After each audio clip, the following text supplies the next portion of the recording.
আসসালামু আলাইকুম, আমি ফারজানাস কিচেন অ্যান্ড ডেইলি ব্লগে আপনাদের আবারও স্বাগতম। আজকে কুমড়ার শাক রান্না করব।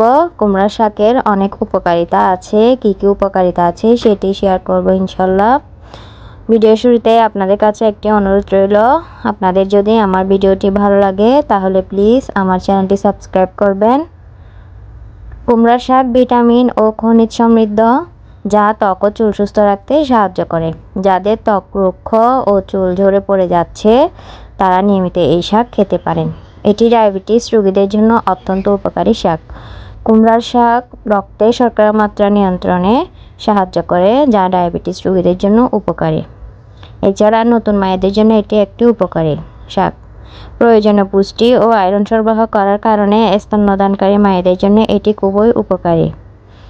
এটি হজম শক্তি বাড়াতে, হাড় ও দাঁত মজবুত করতে বেশ সাহায্য করে। এতে থাকা আয়রন রক্তশূন্যতা দূর করতে, বিশেষ করে নারী ও শিশুদের জন্য খুবই উপকারী।